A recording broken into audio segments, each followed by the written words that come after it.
Hello everyone, it's Beck here from Hello, my name is Beck, popping in today to show you some fun I had with some embossing. I absolutely love the stamp that I just showed you.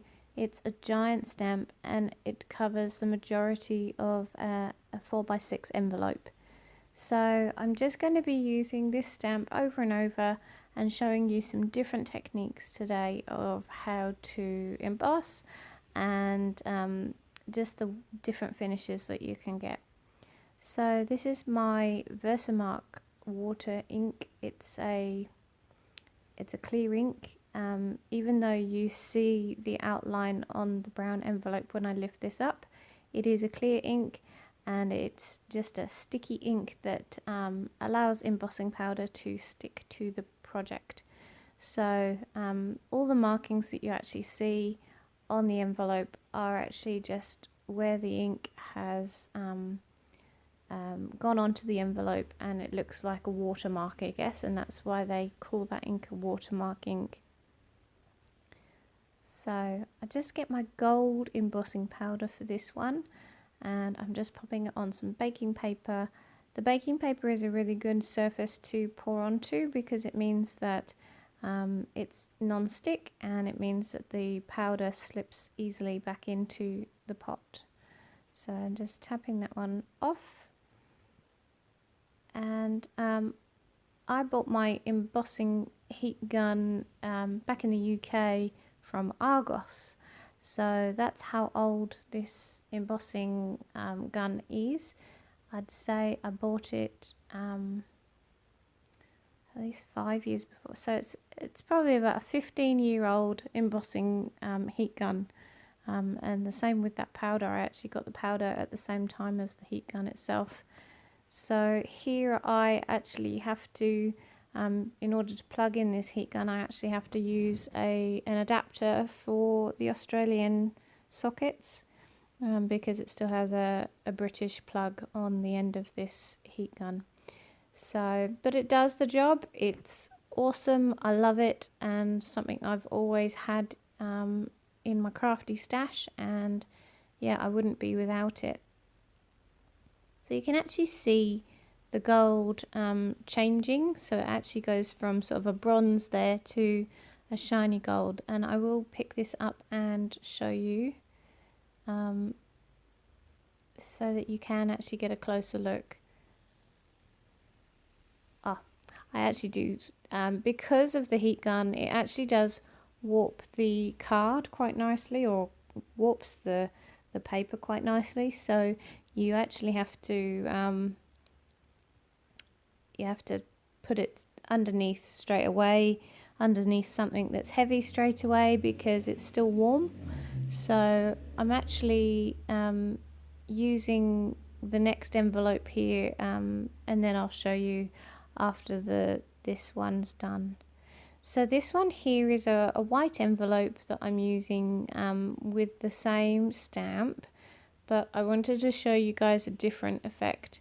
Now, I did buy embossing powders recently, and the set that I'm just about to use is from Tim Holtz. It's a Ranger set of embossing powders, and they actually come as a set of 3, so the colours actually really work well together.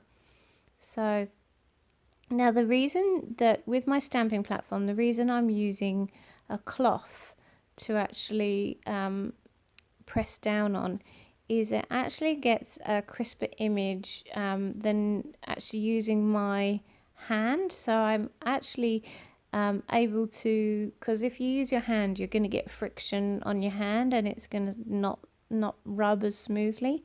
So using that cloth is a trick that I've learned from one of the really popular stampers. Her name's Jennifer Maguire. She's awesome on YouTube, and she has some great techniques. So just using 3 different sheets of baking paper here, because I'm actually using 3 different colors of embossing powder, so you'll see the overall effect. So I'm just going with the turquoise blue first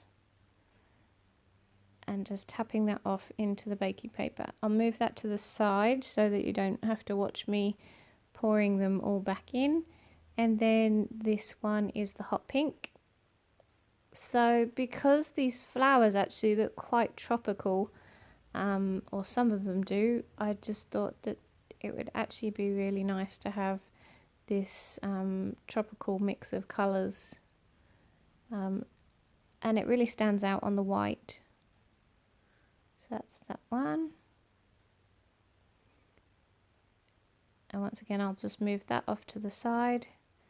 And then the next colour is a lime green. Now, I'm not really a lime green girl, but it does work with the hot pink. So, and it really makes the card, well, this is actually an envelope, and I did actually do a matching card for this one. So it really makes the design stand out and pop. So I've just skipped ahead here so that you don't have to watch me pouring all three of the colours back into the pot. And so then I'll just heat up my heat gun and finish off this. So I thought to myself I'd use the magnets to try and hold it down and stop the paper from warping. Because if you try and use your fingers and it's actually a hot tool gun, you're actually going to be burning your fingers. So at some point you see me holding it in the corner as much as yeah, there you go, as much as I can without getting burnt. So I really like the way that this one turned out. It's really quite pretty and tropical, and yeah, and some shine there to the embossing. Can't really see the shine very much because the day that I did this on was actually quite an overcast day outside. We've had quite a bit of rain this week and we're still getting rain now. So the next part to the gold and craft envelope here is I'm actually using, it's a black Copic marker. Now you have to be very careful with black Copics or any Copic on and around embossing ink or embossing powder. Once you've actually heat set it, if you actually go over the embossing with the black Copic or any Copic, it actually stains it very, very quickly and you cannot lift it off. So you'll see that I'm very, very delicately going around the outside, so as not to go on the gold with the black marker. So I just finishing off this envelope here. I did skip ahead so that you don't have to watch the whole process because it does take a while to get this done, and using the very, very fine tip of the black Copic to get into all of those tiny little spaces. So that's the envelope done. I do make a matching card and for both of these envelopes, so they're matching, but you don't see that in this video. The next thing I wanted to do is create some letter writing paper with the same stamp. So this is actually a different day that I'm doing this, so that's why you saw me wave a second ago. But the next day was actually a bit brighter, so it was easier for me to film. So that's just an A5 piece of white paper that you can use for letter writing. It's actually a premium digital paper that I have, that I print all of my AC Digital kits onto. And so I'm just inking up that stamp again, and I'm just going over the bottom corner. So with this letter writing paper, I make a matching envelope again, but I wanted to show you the process of this one so that you can see what I do. So I'm just using that cloth again just to rub the stamping platform because it gets a better crisp image. So when I took that off, it's obviously stuck quite well because it's a good ink, that one.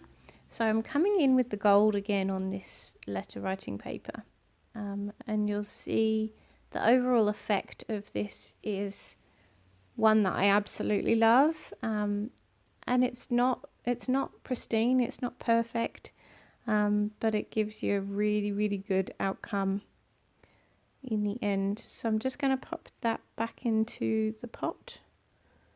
Sorry, you do get to see the full process of this one.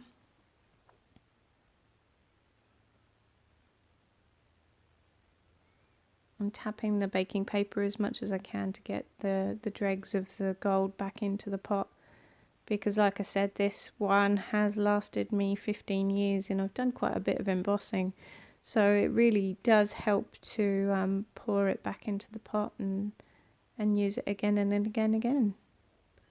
So, and I think that's why you actually get embossing pots. They're a lot smaller nowadays.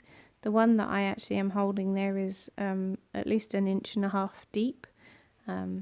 So this one I am just using my heat gun to quickly go over this and change it to the gold from the bronze embossing powder. So I'll always hit it with my heat tool to melt it as much as I can to get that smooth texture, which you can see just there. And so now I'm bringing in my distress inks, and so I just want to leave you here with some music, and I hope you like the overall effect at the end. Thank you so much. Take care. Bye.